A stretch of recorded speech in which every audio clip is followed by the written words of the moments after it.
question for Pokemon fans. Should it be difficult to qualify for the Pokemon World Championships? Any reasonable person would say, yeah, it should be difficult to qualify for Worlds of any competitive discipline. Well, the Pokemon TCG community disagrees and believes it should be easy. So this guy had a very reasonable take. Invites were too easy to get this year. Next year, I'd rather see this for the NA structure. 350 points for an invite.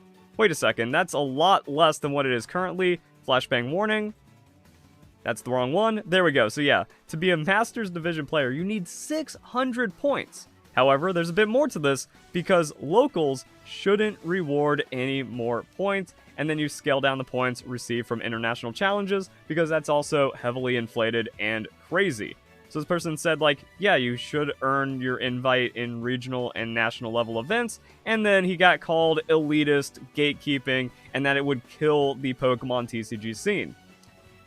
Okay, there's a lot to break down here, and any shenanigans going on in Play Pokemon is what I'm about, so if you enjoy the video, don't forget to leave a like, share with your friends, and comment your thoughts down below. So we need to talk about the structure of what's going on here. So yeah, World Championship qualification is currently at 600, but that's because the payout for points is kind of wacky. So there's league challenges and league cups. So these are local events, but they reward a lot of championship points and they have a high best finish limit.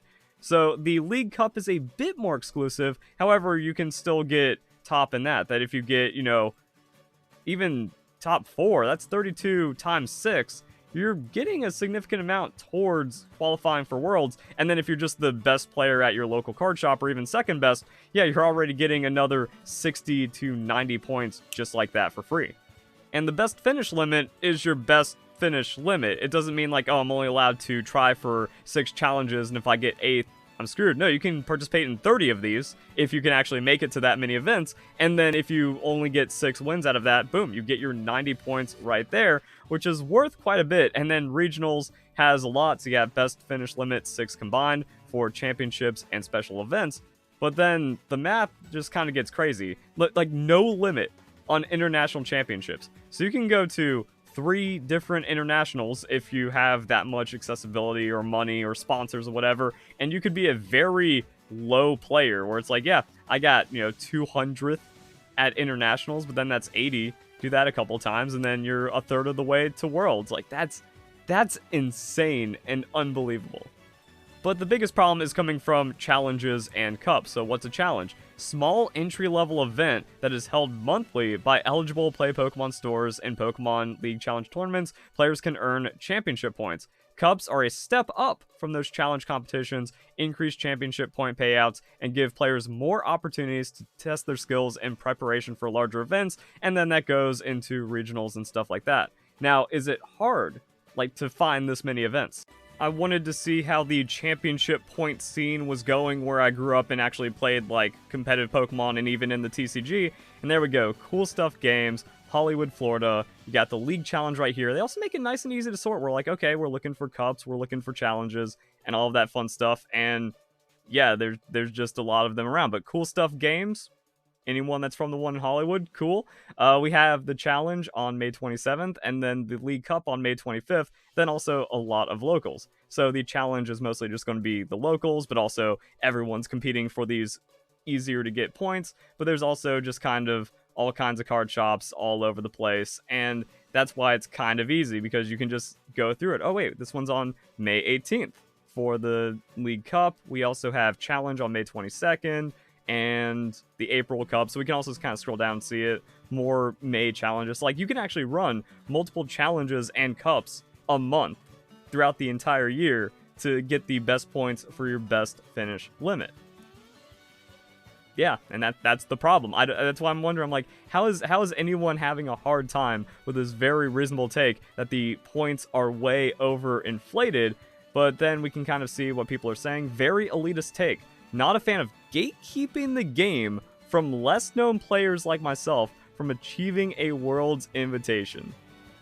This kid actually thinks that they should get a, like, as a lesser known player, they should get a World's invitation just for being decent at locals, and that's in, like, gatekeeping for a world championship is a bad thing?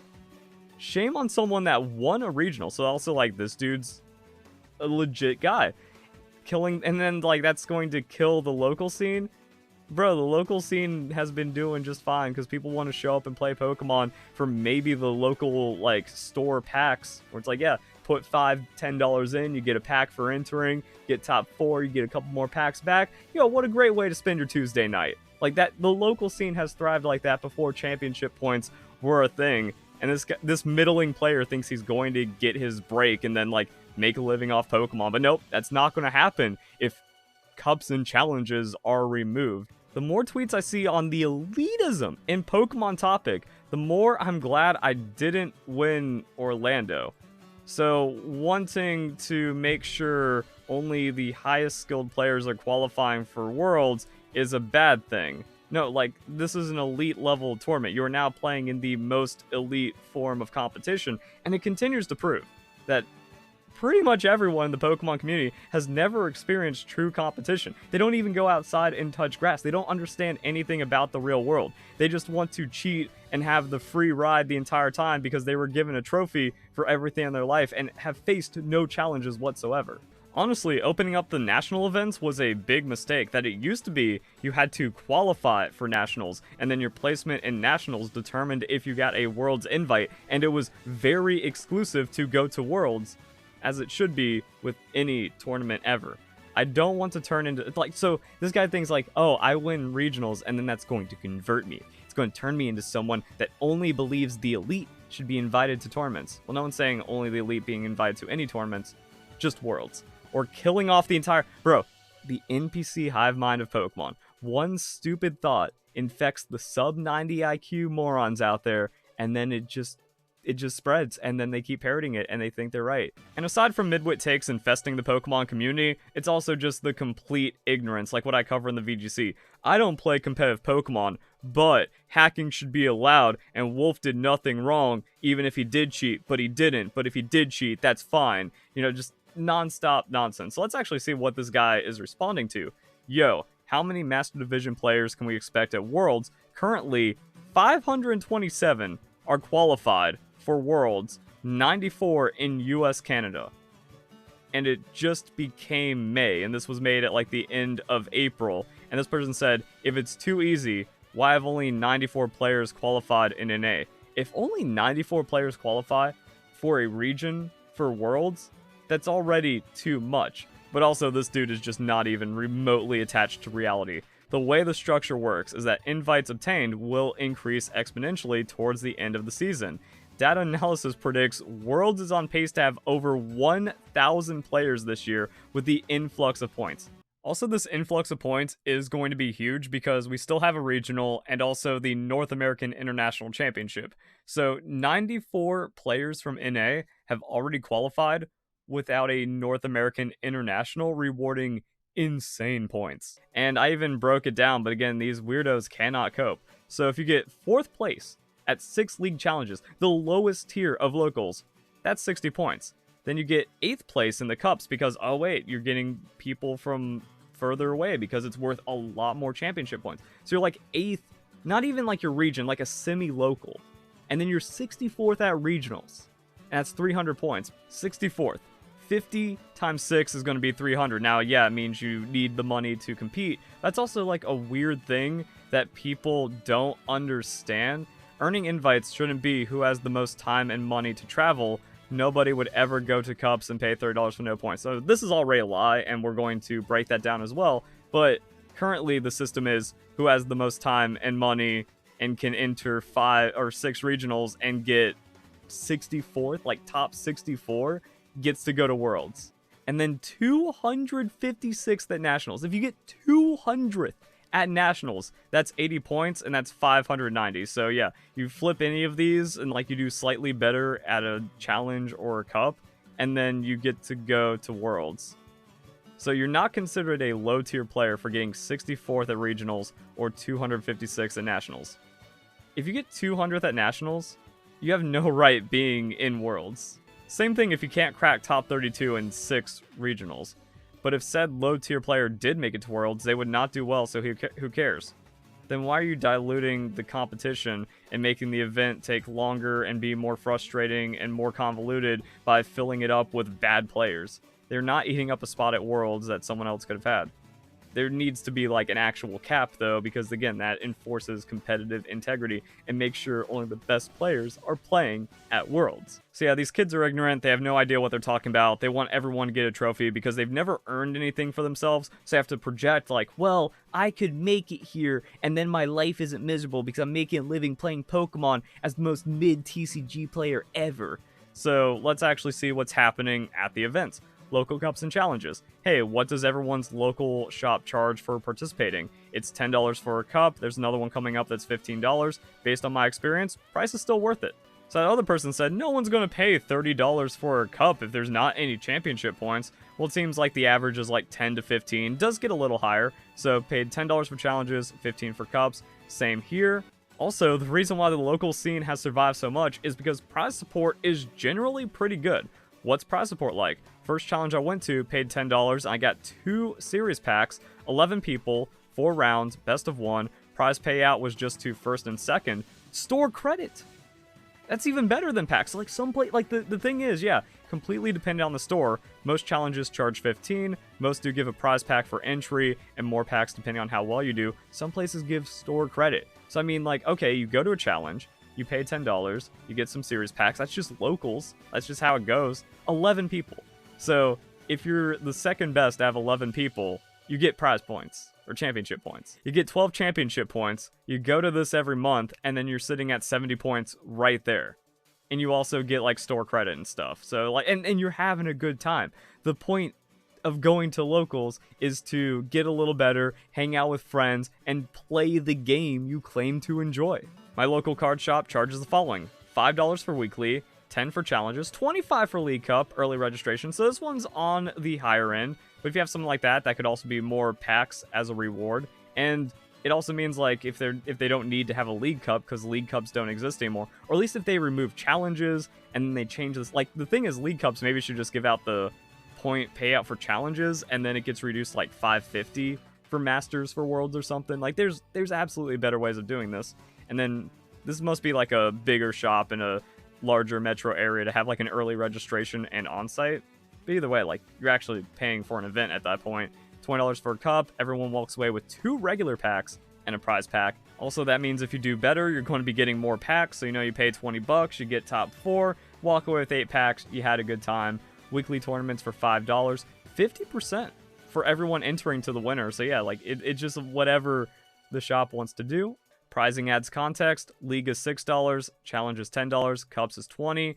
Pop pack for participation. Challenge winner gets half a booster. Cup winner gets booster box and a half depending on the shop, 4 pop packs, and also you get a mat.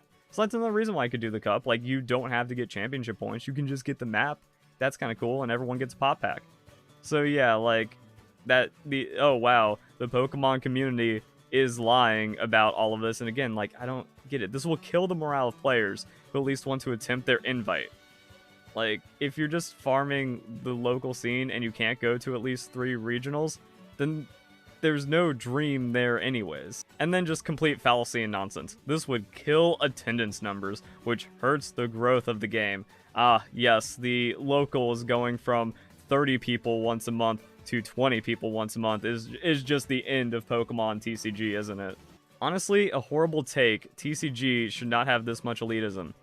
Maybe in younger divisions, but like if you're in the Masters division, you're pretty much an adult, and most of the people playing and doing well in TCG is an adult. So these are adults that are crying about getting gate kept out of Worlds because they can't farm weak players in their locals.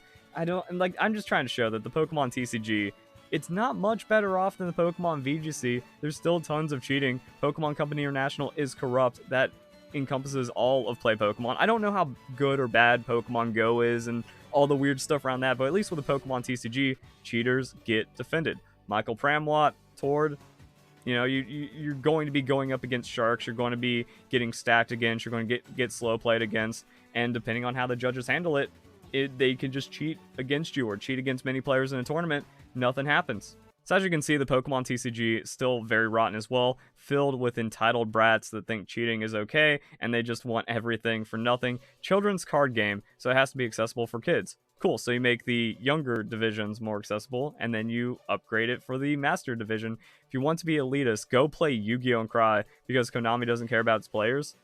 That's just wrong. Konami sets 2 Guinness World Records at YCS Japan, Tokyo 2024.